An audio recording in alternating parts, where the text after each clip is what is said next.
Alrighty, ladies and gentlemen, welcome back to another Nick Talks, and with our first installment of Monday movie reviews. So, today, kicking off this new series is going to be The Conjuring. Now, I don't intend on purely focusing on horror movies, but I did just watch this in the spooky spirit of October, and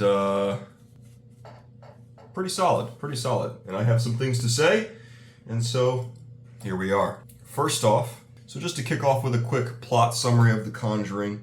If you have seen it, if you haven't seen it in a while, if you've never seen it, essentially a family moves into a small country farmhouse and they start experiencing increasingly disturbing annoyances from some unseen spirit.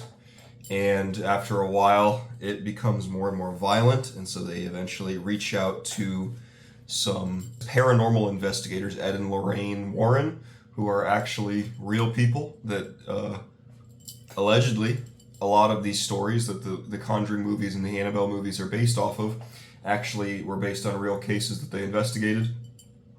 And Ed and Lorraine go to the house and they continue their investigation so that they can get an okay from the Vatican to perform an exorcism on the house and of whatever spirits are living there. And when things grow too great for them to wait, they decide to perform the exorcism themselves. And even just them being there angers the spirits. And, you know, it continues down this rabbit hole of crazy stuff happening to the family and to the people that are there. I would say let's start off with some notes about the actors themselves. I'm a big fan of Vera Farmiga, I think her last name is. I think she's pretty great. I haven't seen her in a ton, but I know she's great in all these movies, and I really liked her in Bates Motel as well. She just really gives a good emotional tone to whatever she's doing. I think she looks like a tough gal, and I think Patrick Wilson is a pretty unsung hero of Hollywood. He is in plenty of things, but for some reason I just never... Not only do I never hear his name brought up, but I just never really think of him. I just completely forget. I had to look up his name just to even do this, you know? So that tells you something. And I've got like a pretty encyclopedic knowledge of actors in Hollywood for the most part. So that tells you enough right there. The child actors were great. They really conveyed a sense of fear, which is rare. I would say child actors are pretty hit or miss. Sometimes they're great. Sometimes they're awful. There's rarely an in-between. But these kids delivered. Not that they had to do a whole lot. They just had to be scared and scream and stuff. But I think they did a pretty good job for the role that they were given. The mother of the family that is in the house, I thought did pretty well also. Like, even just as a normal human, like, I don't know if she just looks like this or if it was because of whatever makeup or lighting they used, but, you know, she just looked kind of scary as it was. And then as she kind of went down the path of, spoiler alert, getting possessed by this demonic presence, like, she just really fit the role of looking terrifying and acted out the sequences brilliantly. The only thing that I really have a complaint about is the dad. You know, he was all right. I never really got a true emotional tone from him. He seemed like he was kind of just there. You know, what more can you ask for? I would rather the story have some undeveloped characters and really focus on the horror and the plot elements than the other way around, where the horror is like just boo, jump scare nonsense, and the characters are like the greatest you've ever seen. You know what I mean? So I'll take it. Plus, there was a pretty bloated cast in this for what it was, so, you know, I can forgive one of the characters being all right. And I'd say that the cop and the cameraman were like also kind of just there, but I think the cameraman was a little bit better than the cop was. He was kind of, you know, Mr. Non-Believer, and then eventually he sees stuff that is obviously insane, and so he has to rationalize it. But very either secondary or even tertiary characters that weren't really relevant for the most part. And so, like, small gripe there. I do think, on a separate note, that the Ed and Lorraine exploits are pretty interesting. There was a time where I was deep into, like, you know, missing 411 and supernatural occurrences that have been somewhat documented in the United States, especially. Obviously, I came across Ed and Lorraine Warren's endeavors, and I think it's pretty cool to listen to. You know, I like to be very scientific about the way that I approach things, but, you know, there's some crazy stuff going on there that you can't immediately explain away. And I think that the movie did a good job of setting them up as not kooks, not wacky, like they really tried to explain things rationally before jumping to any conclusions, and they never took anyone's word for it off the rip, which I think is sweet. I do think that the slow progression of terror was brilliantly paced. I think that it really started out with like, this stuff's pretty weird. Like, even obviously as an audience, we already know that the house is major haunted. There's something crazy going on here. But as the characters in the movie are experiencing it, it's not completely obvious from the beginning that there's something sinister afoot. Slowly they realize more and more what they're dealing with. And even so, for the Warrens, it really took them the whole movie to fully understand what they were facing, which I think was great, that it just really slowly built up over time. And it was never like, suddenly now things are super powerful. It was really built up successfully, in my opinion. Getting into the nitty gritty, I think that the movie is genuinely terrifying. You know, I'm not a huge avid watcher of horror, more so now than before. But I would say that the one thing that always turned me off of scary movies is that they rely on gross imagery and jump scares to do the terror part for them, instead of actually having like a horrifying plot that is like, dude, holy shit, man, this is insane. This is actually, I'm scared right now. You know, there's one thing of like seeing something that looks scary or seeing something that pops up suddenly and being surprised. That is very different than genuine terror, and I think this movie does a good job of conveying genuine terror. And I think that one of the ways that it does that is with the suspense.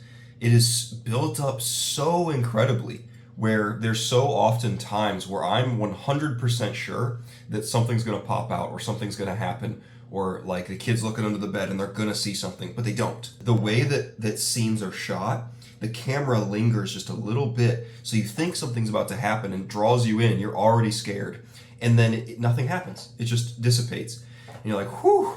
So it does this thing where it raises you up and then it lets you go back down. It raises you up and lets you go back down, and the whole time you're like, dude, I know something's about to kick off, but I don't know when it's going to happen. And I think that's awesome. I think that's what makes a movie genuinely terrifying. Part of it is the suspense aspect. I mean, I think any movie, the suspense aspect is very important and so often underdone. But this, I think part of this is, credit given to the pacing of it, but the suspense was just, they draw it out just long enough to really stretch you, and then they let you go, or they draw it out just long enough and then they slam you, and it's like perfect timing. On the portions of the movie where they do let you fall back down and relax a little bit, the plot really gives you not a ton, but at least 2 or 3 long instances where like you're taking a break from the fear, and it pulls you out of the terror aspect, and it really draws you into the story and into the characters, and especially the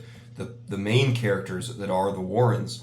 And I think that that's really important, so that we can get invested in this team, this dynamic duo that is facing these supernatural threats. And it allows you to kind of become more invested in the movie, but also more relaxed, because if you're always on edge the whole time, it's really just like a fear fest instead of it being like a real cinematic experience. It's only a horror movie instead of being a great movie, right? It really balanced out the portions that are dedicated to horror, which is obviously most of the movie, but also spacing things out in between so that you get a moment to take a breath, and then you go right back to holding it, which is awesome. Effect-wise, I'd say pretty solid. I don't think that this movie really required much CG in what was happening in it. Most movies don't really need all that much CGI, but they overuse it anyways. But this movie, I think, really benefited from most of the effects were practical, and the few instances where there was somewhat obvious CGI, it wasn't terrible. The one prime example that I'm thinking of was when the sheet, and I could be wrong about this, it could be practical. I haven't really done my homework on this, so this is just from my eye alone. But when when Lorraine is taking sheets off of the clothing line, and the wind is blowing it all over the place, and she drops one, and it for a second frames up on a body, like you see it wrap around something that's not there, and then it disappears, and the sheet goes flying up towards the window, and then she sees somebody in the window. That was crazy. And I could tell, Again, I could be wrong, but I'm pretty sure that it was CG to get that curtain to hang. Not only hang there for a moment, but then fly up towards the window. But it was done pretty well, and I think that sequence in general was pretty great, and added to the effect of like, fuck, there's somebody's up there and something's about to happen. And another pretty small gripe is the slight segue into the repossession of the Annabelle doll. The demonic presence gets a hold of Lorraine's locket and a picture of her kid, and I guess somehow those lockets are quantumly entangled, which, yeah, I guess. But then also like jumps over to the Warren household and repossesses the doll. I feel like that kind of opens some doorways where it's like, okay, can these demons just like hop wherever? Is that, accurate to what's going on? Is that really explained? No.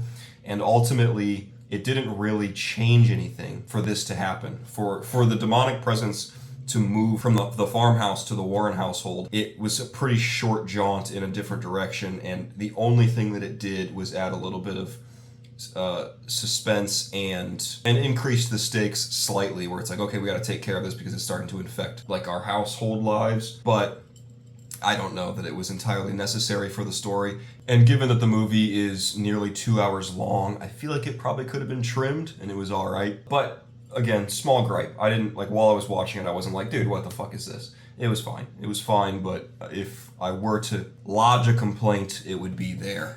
That would be one of the spots that I do. But also, I would say that it does sort of make valid the opening of the movie, which starts on the story of the Annabelle doll and like these 2 roommates that had experienced things with that, which also set up the Warrens. I really don't think that intro was necessary either, but I think that it did a good job of setting up who the Warrens are and what they're all about so that we can root for them as characters. And then I guess you could say that including a repossession of the Annabelle doll shows that like the stuff that the Warrens have locked in this room, in this mystical room that they have, is still dangerous and still has the potential to become evil again. And it's not like just dormant down there. It's not just a room of stuff. Like, this stuff is actually bad.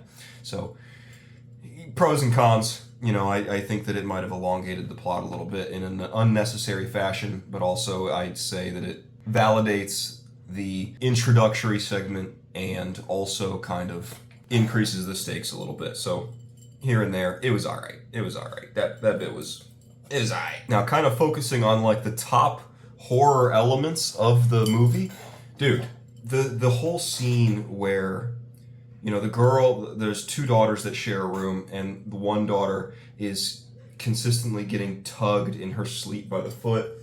That's already scary. Obviously, everybody is terrified of leaving their feet hanging over the bed or whatever, or what's under the bed. But seeing that continuously happening early in the movie, building up, and then it culminates in this scene where, if you haven't seen it, spoilers, here it comes. But, dude, it came out in 2013. Get up to speed. She gets tugged a few times, and then she wakes up and sees that her sister's sleeping in the bed, and it's like, fuck, dude, that's scary. That's some scary shit. And then she's like looking under the bed, and then she looks over by the door, and the door shifts open or the door's open against the wall, we'll do this, and then it shifts closed slightly so you can see this dark space behind it, right? And then she wakes her sister up and is like, there's somebody behind the door. And then the sister doesn't see anything and gets up and goes over there. And the whole time she's like, it's right behind you, right? And then the door fucking slams. Awesome scene, and it's incredible for many reasons. One, the fact that we as the audience can't see what she's seeing, we just see the darkness. So the whole time, like, I don't want to look, dude. It's fucking scary as shit. I don't want to look and see something, but at the same time, I'm like, dude, I don't see anything back there. And so I'm getting pulled into this scene, and then as I'm being pulled in, the door slams suddenly, and it's like, oh shit, dude. That's pretty great. That's pretty great writing, pretty great pacing. And then not only on this level, but just imagining what it's like for these 2, like, dude, they're like 11 years old maybe, right? Probably somewhere around there. And from the perspective of the girl who gets woken up, getting tugged, realizing that something else is in this room with you, and then seeing something behind the door, and then waking your sister for some help, and then she gets up and moves towards it, horrifying, and then the door slams and now you're trapped in there with it. That's fucking, oh my god, dude, literally have no clue what I would do. And then from the perspective of the other girl, getting woken up to see your sister in real fear, like just frozen, paralyzed in total terror, and then being like, dude, I don't see anything, what the fuck is she on about? Okay. And then getting up over there, and she's like, it's right behind you. Terrifying. And you're like, okay, dude, you're freaking me out, what the fuck are you talking about? And then the door slams, and you know you didn't touch it, and you're trapped in there. So scary. So scary.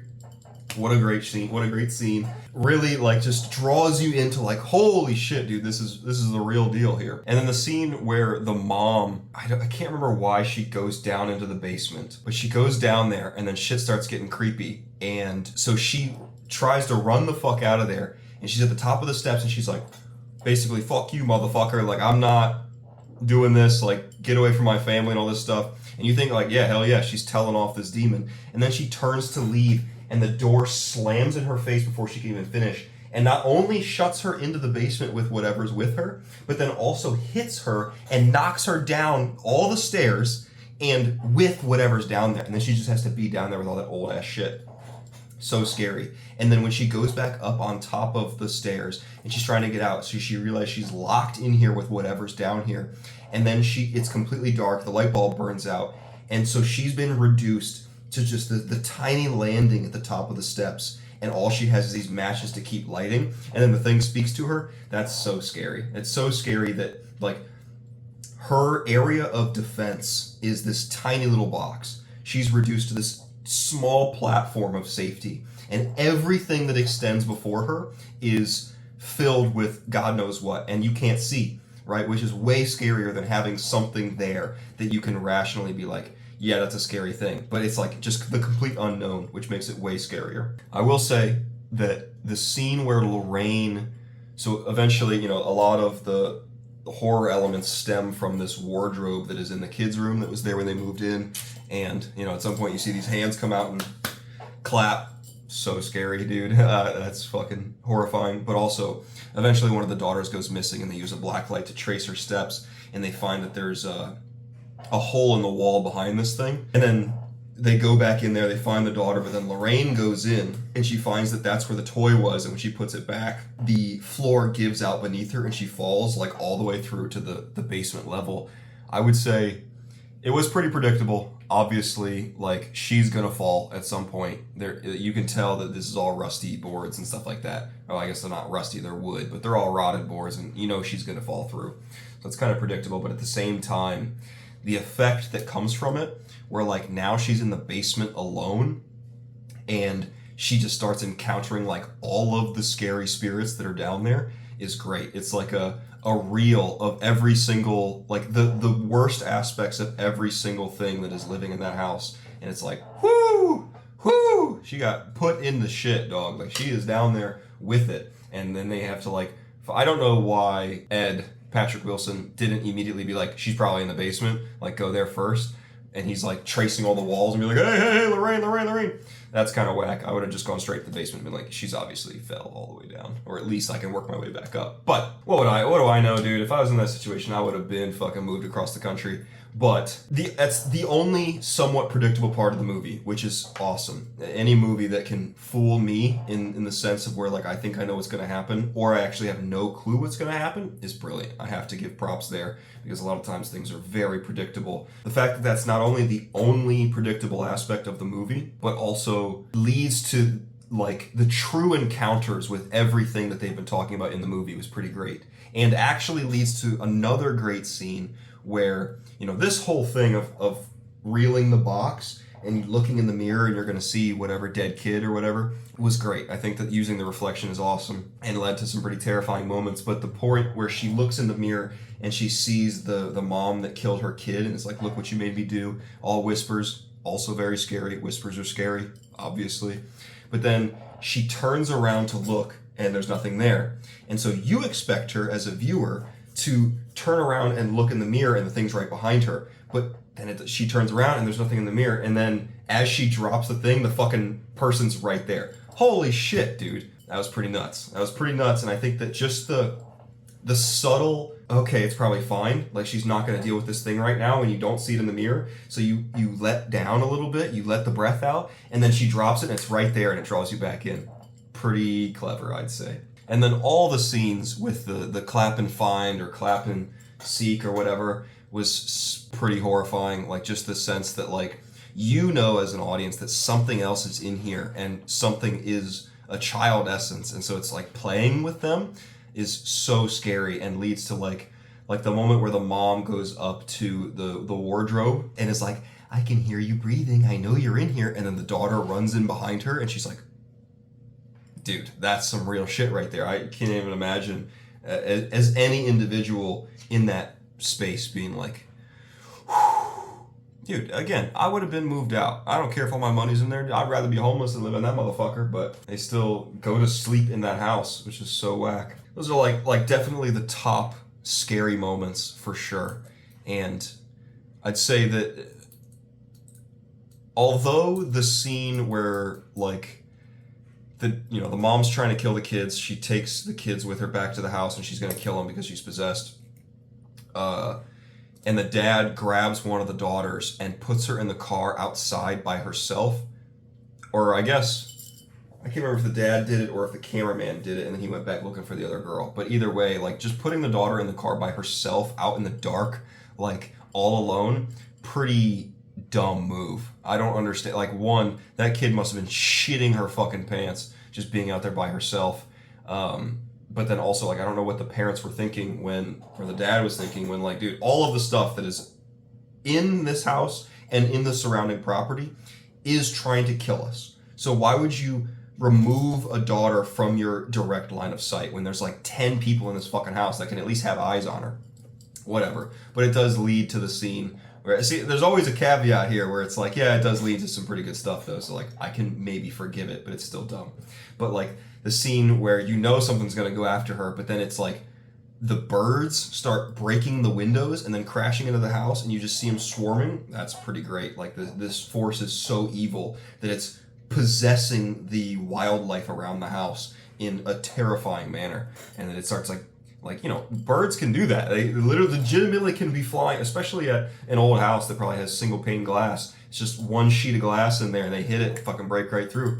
Yeah, I bet. I don't know about car windows, but, you know, I'll accept it. I can suspend my disbelief that far. Although it's dumb to put the kid in the car, pretty solid fear aspect with the birds coming in. So just as a closing note, great movie, man. Like, I don't really like scary movies. They're just, you know, fucking scary, and I'm not a big fan of that. But I would say that the story of this movie is good enough to pull me in and where, like, at the end I'm like, that was great. Like, I had a great time watching that movie and genuinely had fun. And I think it's also important to recognize, like, in the middle of a horror movie, when you are scared and you're trying to look away and you're covering your eyes and you're plugging your ears and you're fuck, dude. Like, that's the point of watching horror movies. I think it's important to remember that. And also that very few other movies pull you in as much as horror movies do. Like, horror elicits an emotional response on a level that is pretty unparalleled in any other aspect of cinema. And I think that, you know, credit given where credit is due, it really, really elevates the genre, I think, even though a lot of movies are kind of dumb and just rely on jump scares, which is not great. But this movie did a good job. This movie did a good job of the pacing, the actual terrifying elements of the story, setting it up as based on a true story. You know, I know that these stories take a lot of liberties with the factual material, but either way, scary as shit, man. So scary, and the story was great. I was engrossed the whole time. I was completely immersed in what was happening and what was going to go on with these characters and what the resolution was going to be. And so ultimately, final statement, would I recommend this movie? Absolutely. Yes, I would. I remember seeing it years and years and years ago. I either saw this one or the second one. I can never remember. I knew that it was a great movie. So I'm glad that I got to watch it again and had a great time doing it. So yeah, I fully recommend this movie, The Conjuring.